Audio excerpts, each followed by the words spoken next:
soccer, and coming up we'll be talking about a new group, the newest group of American Idols. We're talking about the U.S. women's soccer team, fresh from their amazing World Cup tournament where they made it a heart-stopping final game. What they had to say coming up this morning.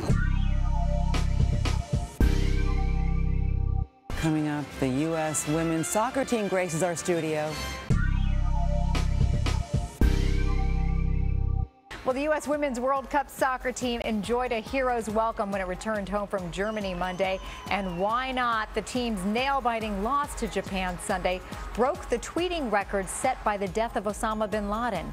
And we're going to be meeting all the players here in studio in just a few minutes.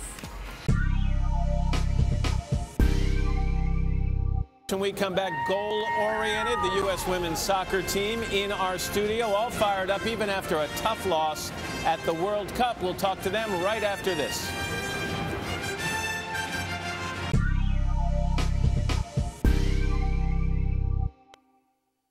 It was the soccer game that had the whole world watching as the U.S. women played Japan in the World Cup finals on Sunday, a game that ultimately came down to a penalty kick shootout with Japan winning 3-1.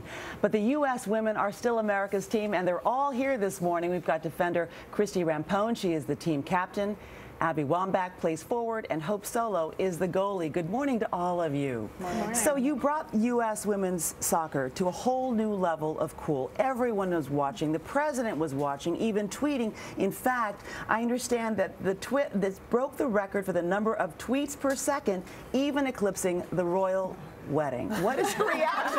Yeah, right, okay. So what is your reaction to that? I mean, have you wrapped your mind around how popular it was watching you?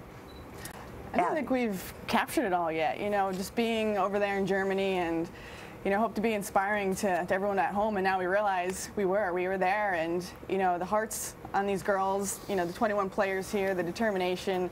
You know, we just wanted to inspire everybody back home in America, and it looks like we did. It really does look like you did. You know, did you feel extra pressure, Abby, knowing so much attention was on the game, that people were watching? No, I mean, that was an added sense of inspiration for us. We had heard the stories over in Germany. Coming here yesterday, we got to Times Square, pulled around the corner, and there was this huge crowd waiting for us. And I was like, guys, look at the people outside. That's for us, you know?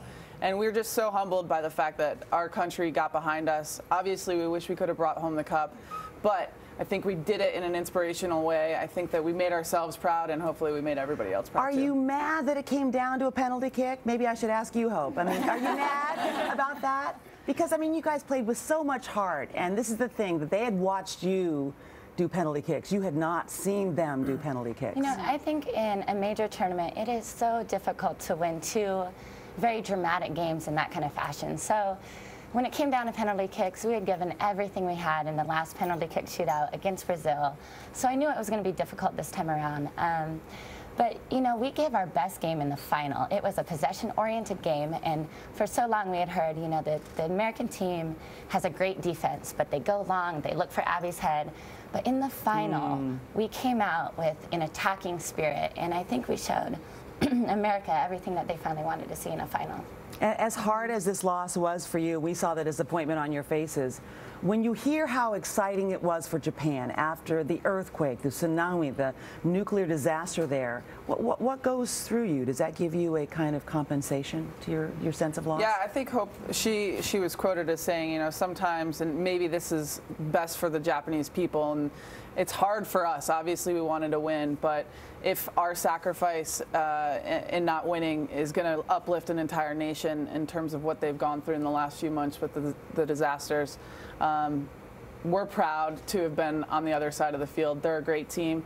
Proud of Homari Sawa, who had an amazing tournament. Their team was so good, and I think that that's the thing that we're taking away from it. Proud of ourselves, but we also have to give Japan a lot of credit. I think you should also take away from this a transcendent moment that you've created. Men and boys, my 16-year-old son, men and women in uniform in Afghanistan, glued to the television set, watching you, cheering for you. I mean, this was a victory for women's soccer. Do you realize the difference you've made for women's sports?